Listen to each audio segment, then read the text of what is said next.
నమస్కారం, సుఖీభవకు స్వాగతం. ఈరోజు సుఖీభవలో ఈడియట్ సిండ్రోమ్ గురించి తెలుసా? మోకీలు మార్పిడి ఇప్పుడు మరింత వేగంగా.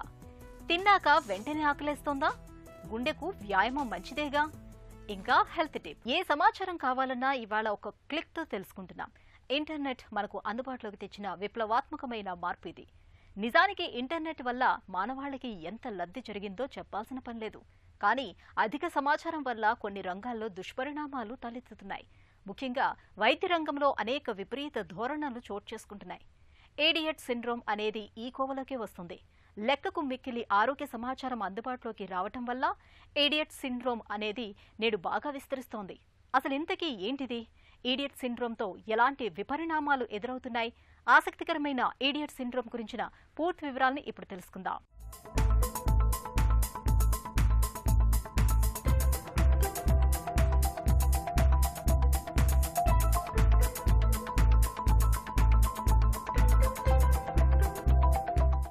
ఆరోగ్యంపై ఆందోళనతో అనవసరంగా పదే పదే ఆన్లైన్లో శోధించడాన్ని ఇడియట్ సిండ్రోమ్గా చెప్పొచ్చు.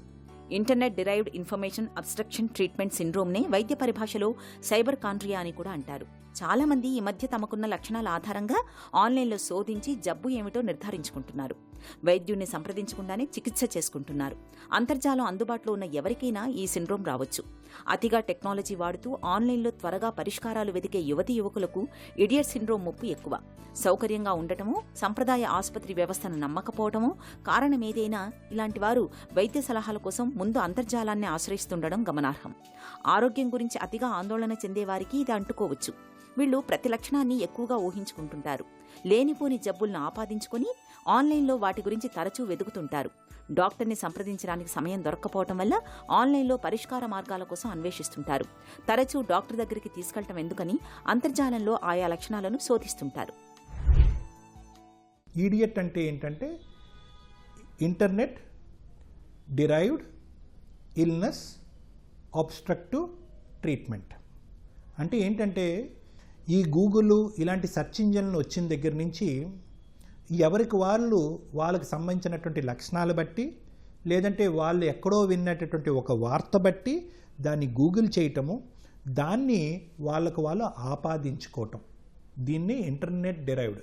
మరి అబ్స్ట్రక్టివ్ ట్రీట్మెంట్ అని ఎందుకు అంటున్నారు డాక్టర్ గారు అంటే కనుక, ఎందుకంటే వీళ్ళు తెలుసుకునేటటువంటి ఆలోచన, వీళ్ళు తెలుసుకునేటటువంటి వివరాలు ఏదైతే ఇంటర్నెట్ ద్వారా సేకరిస్తారో అది వాళ్ళ ట్రీట్మెంట్కి పూర్తిగా ఉపయోగపడదు, వాళ్ళ డయాగ్నోసిస్కి ఉపయోగపడదు.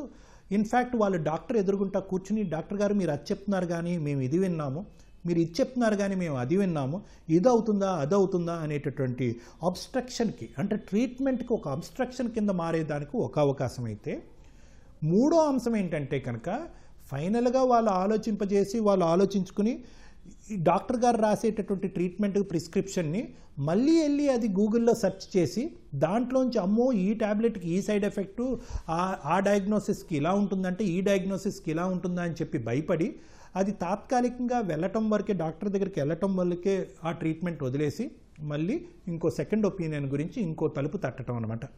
సో దీన్నే మనం ఏమంటామండి, డాక్టర్ షాపింగ్ అంటూ ఉంటాం.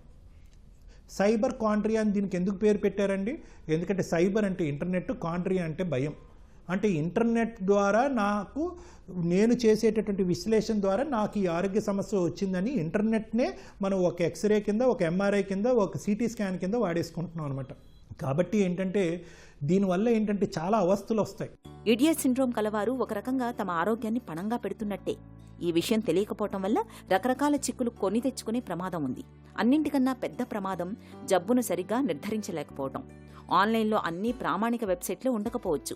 చాలా వాటిల్లో ఆరోగ్య సమాచారం చూచాయిగానే ఉంటుంది, ఖచ్చితమైంది కాకపోవచ్చు. దీంతో లేని సమస్యలను ఉన్నట్టుగా నిర్ధారించుకునే అవకాశం ఉంది. ఉదాహరణకు చిన్న తలనొప్పిని బ్రెయిన్ ట్యూమర్గా అనుకోవచ్చు. అలాగే నిజంగా ఆందోళన చెందాల్సిన వ్యాధి ఉన్నా గుర్తించలేకపోవచ్చు. అంతర్జాల సమాచారం మీద అతిగా ఆధారపడటం వల్ల డాక్టర్ని సంప్రదించడం ఆలస్యం కావచ్చు.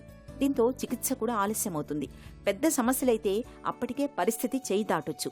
అనుచిత చికిత్స మరో ఇబ్బంది. ఆన్లైన్లో కనిపించే చిట్కాలు లేదా చికిత్సలు అసలు సమస్యకు సరిపడకపోవచ్చు, సురక్షితమూ కాకపోవచ్చు.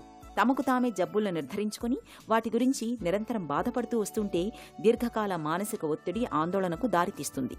అనవసర చికిత్సలు, పరీక్షల కోసం ఖర్చు పెట్టడం వల్ల ఆర్థికంగానూ నష్టం కలుగుతుందని చెబుతారు నిపుణులు. వైద్య వ్యవస్థ మీద నమ్మకం సన్నగిల్లటం వల్ల ఏర్పడినటువంటి ఒక సమస్య కింద కూడా పరిగణించదు. ఒక పక్క నుంచి ఏంటంటే గూగుల్ అనేటటువంటి ఒక యంత్రం ఉంది, దాంట్లో ఏది పెట్టినా కూడా వస్తుంది అనేది ఒకటి. కరోనా తర్వాత అమ్మో ఏ మూలన ఏది దాకుందో, ఎటువంటి జాగ్రత్తలు తీసుకోవాలి, అన్నిటి గురించి అవగాహన తెలుసుకోవాలి, ముఖ్యంగా ఆరోగ్య సమస్యల గురించి అవగాహన తెలుసుకోవాలి అనేది ఒక వాడికి ఒకటి పెరిగింది. మూడో అంశం ఏంటంటే కనుక అమ్మో మనల్ని ఎవరన్నా మోసం చేస్తున్నారేమో, మనకు మనం అవగాహన చేసుకుంటే కనుక బహుశా మనం మోసాన్ని అరికట్టచ్చేమో అనేటటువంటిది మూడో అంశం. నాలుగో అంశం ఏంటంటే అమ్మో ఎంత డాక్టర్ అయినా ఎవరైనా కూడా అన్నీ తెలిసి ఉండాలి అనేటటువంటి అవసరం లేదు. వాళ్ళు ఉండేటటువంటి ఒత్తిడిలో, వాళ్ళు పేషెంట్స్ చూసేటటువంటి ఒత్తిడిలో నేను నా లక్షణాలన్నా పూర్తిగా చెప్పకపోయి ఉండొచ్చు, లేదంటే డాక్టర్ సరిగ్గా వినకపోయి ఉండొచ్చు, లేదంటే టైం అన్నా సరిపోయి ఉండొచ్చు. సో ఇటువంటి పరిస్థితుల్లో ఏంటంటే నేను ఏదన్నా మిస్ అవుతున్నానేమో. సో ఇటువంటి భయాలు, ఇటువంటి ఆందోళన వల్ల ఏంటంటే డైరెక్ట్గా వాళ్ళకు ఉండే లక్షణాలు గూగుల్లో కొట్టడం. దానికి సంబంధించి గూగుల్ ఏమంటుంది, దేన్ని వదిలిపెట్టదు కాబట్టి డోలో 650కి చచ్చిపోవచ్చు అని కూడా గూగుల్లో రావచ్చు. కాబట్టి ఏంటంటే ఆఖరికి ఆ ట్యాబ్లెట్ వాడాలన్నా, అంటే ఆఫ్టర్ ఆల్ ఒక పారాసిటమాల్ ట్యాబ్లెట్ వాడాలన్నా కూడా ఒక భయాందోళనకి, టెన్షన్కి లోన్ అవటం. లేదంటే ఇప్పుడు ఇంకొక అంశం ఏమవుతుంది, మీరు ఏదన్నా మీ బాడీకి సంబంధించినటువంటి 10 లక్షణాలు గూగుల్లో, ఒక 2 లక్షణాలు గూగుల్లో కొట్టండి, ఒక 50 నుంచి 100 డిసార్డర్లు వస్తాయి. ఆ 50-100 డిసార్డర్లు మీకు ఉన్నాయనా? కాదు.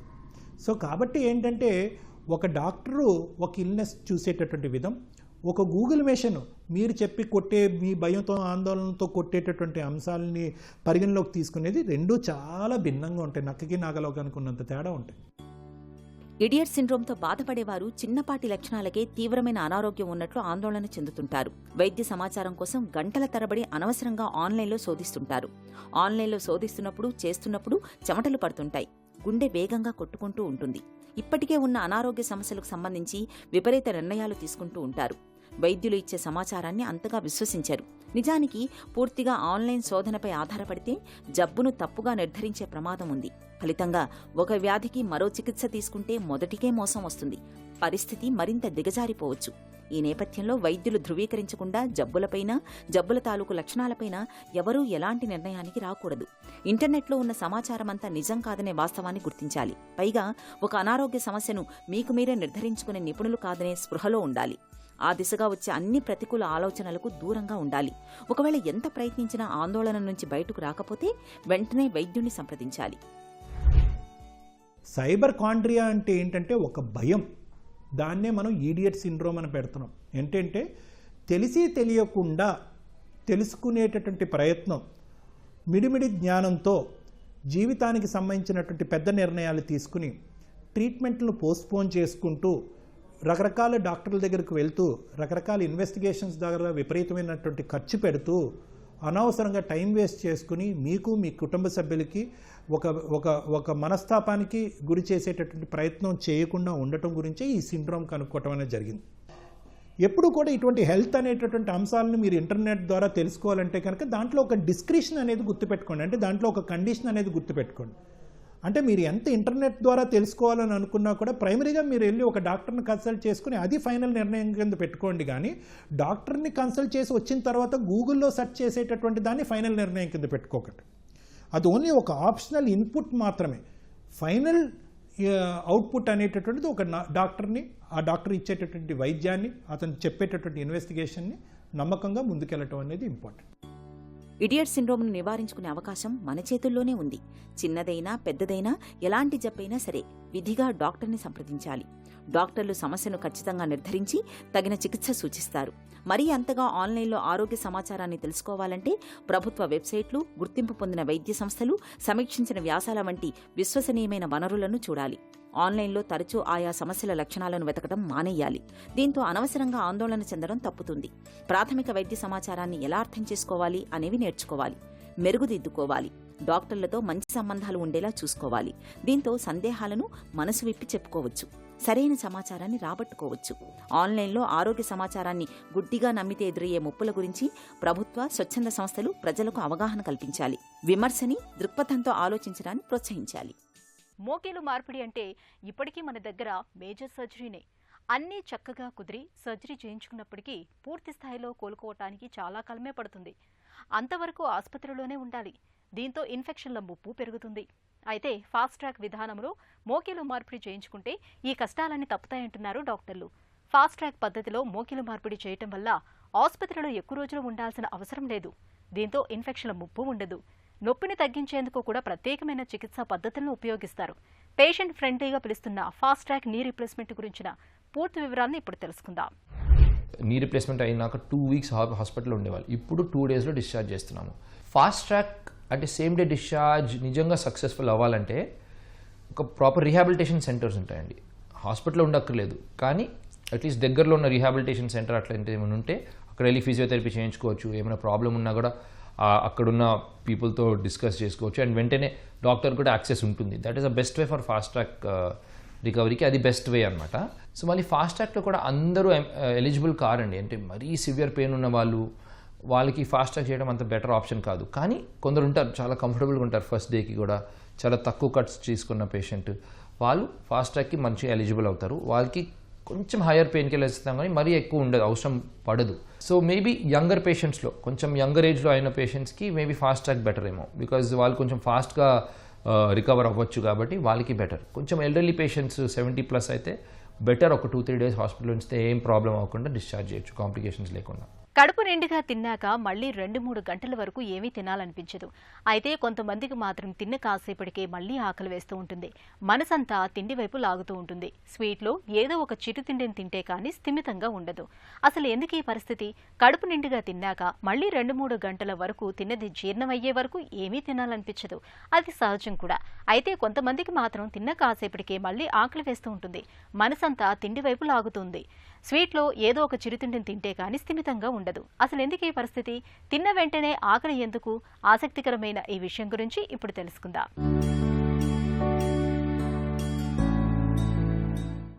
కడుపు నిండుగా తిన్న కాసేపటికే ఆకలి వేయడానికి వెనుక చాలా కారణాలే కనిపిస్తాయి.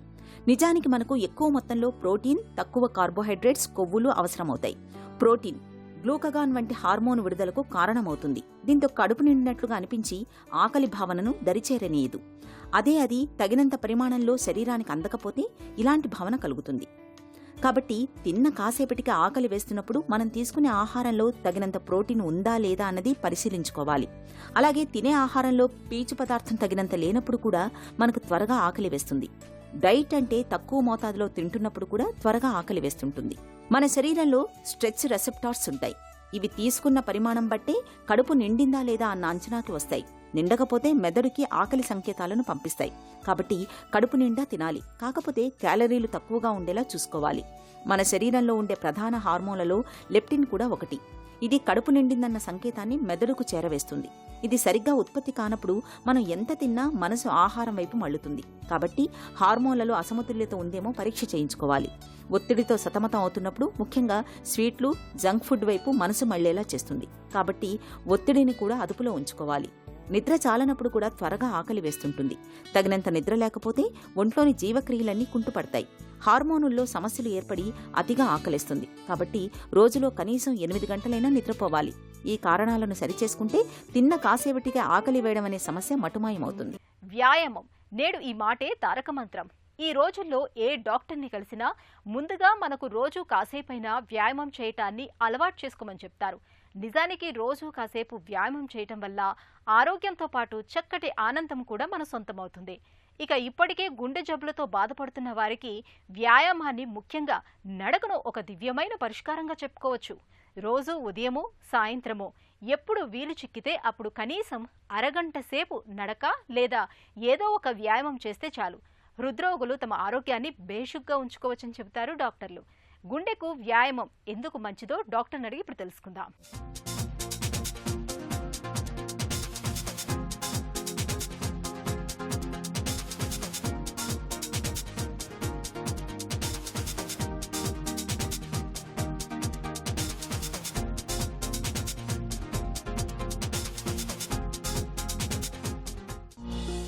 ఎలాంటి వ్యాయామం చేయని వాళ్ళకే గుండె జబ్బులు వస్తాయా? చాలా వరకు వ్యాయామం చేయని వాళ్ళతో వ్యాయామం చేసే వాళ్ళని పోల్చి చూస్తే గుండె జబ్బులు 30 నుంచి 40% వరకు తక్కువ వచ్చే అవకాశం ఉంటుంది. అంటే వ్యాయామం అనేది గుండె జబ్బులు రాకుండా ఆల్మోస్ట్ 30% to 40% చేస్తుందన్నమాట. వ్యాయామం రెగ్యులర్గా చేసే వాళ్ళకి కూడా గుండె జబ్బులు వచ్చే అవకాశం ఉంటుంది. కాకపోతే చేయని వాళ్ళతో పోలిస్తే చాలా తక్కువగా వచ్చే అవకాశం ఉంటుంది.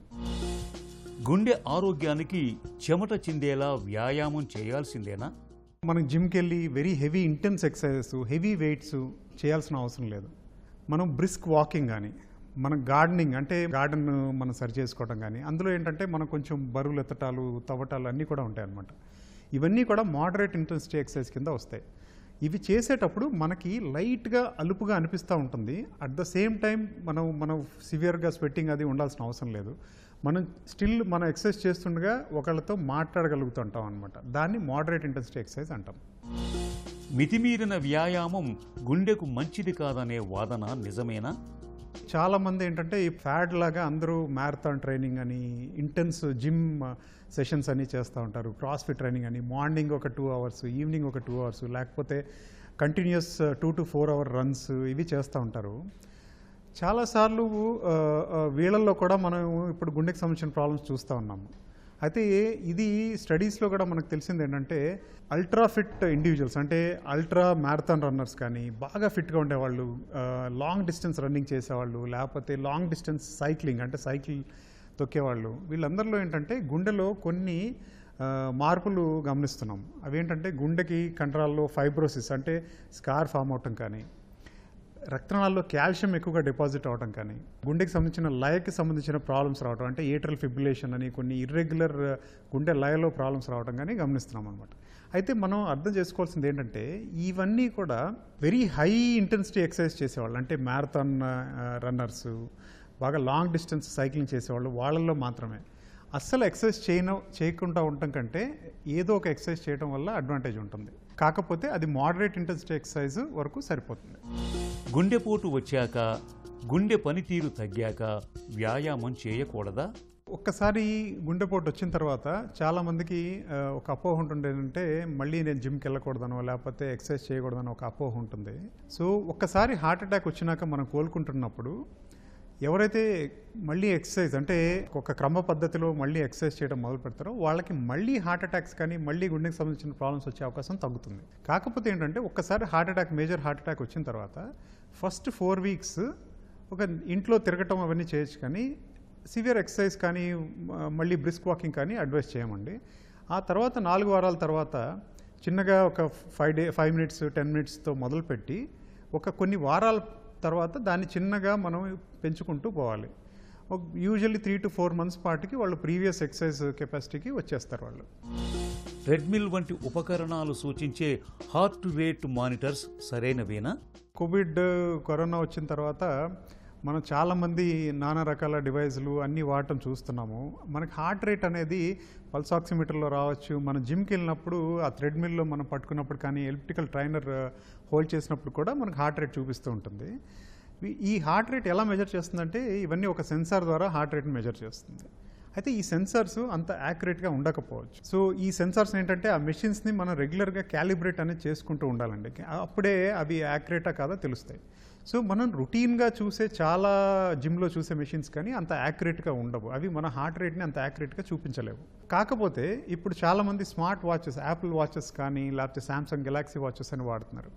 యూజువల్లీ యాపిల్ వాచెస్ కానీ ఇవన్నీ almost medical grade level of accuracy వచ్చేసింది. సో ఈ యాపిల్ వాచ్లో వచ్చే హార్ట్ రేటు చాలా వరకు యాక్యురేట్గా ఉంటుంది. వ్యాయామం చేస్తున్నప్పుడు మన గుండె వేగం ఎంత ఉండాలి? నార్మల్గా మనం ఒక మనిషికి మ్యాక్సిమం హార్ట్ రేట్ అంటే ఎంత హయ్యెస్ట్ గుండె వేగం వెళ్ళొచ్చు అనేది ఒక చిన్న ఫార్ములా ద్వారా క్యాలిక్యులేట్ చేస్తామండి. అంటే 220 మైనస్ మన ఏజ్ చేస్తే అది ఒక మనిషికి తన వయసులో మ్యాక్సిమం హార్ట్ రేట్ కింద మనం తీసుకోవచ్చు. ఆ మ్యాక్సిమం హార్ట్ రేట్ క్యాలిక్యులేట్ చేసినాక అందులో usually 60 to 70% of heart rate achieve చేయగలిగితే మన ఎక్సర్సైజ్ టైంలో అది సరిపోతుంది. వ్యాయామం టైంలో ఒంట్లో కొవ్వు కరగాలంటే మన గుండె స్పందించే రేటు ఎంత ఉండాలి? ఒక హార్ట్ రేట్ రేంజ్లో ఎక్కువ ఫ్యాట్ బర్న్ అవుతుందని మనకి కొన్ని స్టడీస్లో తెలిసింది. అయితే ఈ హార్ట్ రేట్ రేంజ్ ఏంటి అనేది, ఇప్పుడు మనం ఒక వ్యాయామం బాగా ఫాస్ట్గా చేసామనుకోండి ఎక్కువసేపు చేయలేము, త్వరగా అలసిపోతాం అనమాట. అలాంటప్పుడు ఎక్కువ ఫ్యాట్ బర్న్ అవ్వదు. సో ఫ్యాట్ బర్న్ అవ్వాలంటే మెయిన్ ఇంపార్టెంట్ పద్ధతి ఏంటంటే మనం ఒక ఎక్సర్సైజ్ని ఎక్కువ పాటు కంటిన్యూస్గా చేయగలగాలి. అలా చేయగలగాలంటే మన హార్ట్ రేట్ మరీ ఎక్కువ అవ్వకూడదు, మరీ తక్కువ ఉండకూడదు. మ్యాక్సిమం హార్ట్ రేట్ రేంజ్లో 60% దగ్గర మెయింటైన్ చేసి ఎక్కువసేపు వ్యాయామం చేస్తే కొంచెం ఫ్యాట్ ఎక్కువ బర్న్ అవుతుందనే ఇది ఉంది. బట్ ఇది మనం అర్థం చేసుకోవాల్సింది ఏంటంటే ద అమౌంట్ ఆఫ్ ఎక్సర్సైజ్, అంటే మనం ఎంత వ్యాయామం చేస్తాం అనేది కూడా ఇంపార్టెంట్ ఇదంతా ఫ్యాట్ బర్న్ అవటానికి, నాట్ ఓన్లీ హార్ట్ రేట్. వ్యాయామానికి ఎలా సిద్ధం కావాలి, ఎలా కొనసాగించాలి, ఎలా ముగించాలి? అట్లీస్ట్ వారంలో 5 రోజుల పాటు మినిమం 30 మినిట్స్ పాటు వ్యాయామం చేయాల్సి ఉంటుంది. అయితే వ్యాయామం ఎలా చేయాలనేది కూడా చాలా ఇంపార్టెంట్. కరెక్ట్గా నిద్ర ఉండాలి, బాగా హైడ్రేట్ అయి ఉండాలి, అంటే ఫ్లూయిడ్స్ కానీ అది తీసుకుని ఉండాలి. వ్యాయామం మొదలుపెట్టే ముందు కొంచెం వార్మప్ ఉండాలి. వార్మప్ అంటే ఏంటంటే మనం స్ట్రెచ్ చేసుకోవటం, చిన్నగా కొంచెం బ్రిస్క్ వాక్ ముందు స్లోగా నడవటం, దీని అన్నీ ఏంటంటే బాడీ వార్మప్ అవుతుంది, ఎక్సర్సైజ్కి అడాప్ట్ అవుతుంది. ఎక్సర్సైజ్ తర్వాత ఒక కూల్ డౌన్ ఉండాలి. అంటే మనం ఏదైనా ఎక్సర్సైజ్ కానీ వ్యాయామం చేస్తున్నాము, తర్వాత వెంటనే ఆపేయటం కాకుండా కొంచెం కూల్ డౌన్ ఫేజ్ ఉండాలి. ఈ కూల్ డౌన్ అయిపోయాక ఎక్సర్సైజ్ ఎప్పుడు ఓవర్ ఎక్సర్సైజ్ చేయకూడదు. మనకి బాగా ఎండగా ఉంది, మనకు తెలుస్తుంది ఓకే మనం అలసిపోతున్నాము, లేకపోతే మనకి కొంచెం కళ్ళు తిరుగుతున్నట్టు అనిపిస్తున్నాయి, అప్పుడు ఇంక ఎక్సర్సైజ్ పుష్ చేయకూడదు. సో ఇవన్నీ ఏంటంటే మనం ఎక్సర్సైజ్ చేసేటప్పుడు తీసుకోవాల్సిన జాగ్రత్తలు. దీంతోపాటు వ్యాయామం చేసేటప్పుడు మోస్ట్ ఇంపార్టెంట్ ఏంటంటే చాలామంది బాగా ఊపిరి బిగపట్టి వెయిట్స్ లిఫ్ట్ చేయడం అది చేస్తూ ఉంటారు. గుండె జబ్బులు ఉన్న వాళ్ళైతే ఎట్టి పరిస్థితుల్లోనూ ఈ వ్యాయామాలు చేయకూడదు. ఎందుకంటే ఇట్లా బాగా ఊపిరి బిగపట్టి బరువులు ఎత్తడాలు ఇవి చేసినప్పుడు చాలా బ్లడ్ ప్రెషర్ అది బాగా షూట్ అవుతుంది. ఈ ఎక్సర్సైజ్ వల్ల పెద్ద ఉపయోగం కూడా ఉండదు. రోజు కాసేపైనా వ్యాయామం చేయటం అంటే మన ఆరోగ్యాన్ని దివ్యంగా ఉంచుకోవటమే. గుండె జబ్బుతో బాధపడుతున్నప్పుడు ప్రతిరోజు కాసేపు నడవటం, వ్యాయామం చేయటం వల్ల రక్తనాళాల్లో ప్రవాహం చక్కగా ఉంటుంది. బరువు, రక్తపోటు, షుగర్ వంటివన్నీ అదుపులో ఉంటాయి. మానసిక ఒత్తిడి కూడా తగ్గుతుంది. ఒక చిన్న చిట్కా మీకోసం. అలర్జీల కారణంగా చర్మంపై మచ్చలు మిగిలిపోయినప్పుడు మంచి గంధాన్ని అరగదీసి దాన్ని కొబ్బరి నూనెతో కలిపి మచ్చలపై నిత్యం పూస్తూ ఉండండి. చర్మంపై మచ్చలు క్రమంగా మాయమైపోతాయి.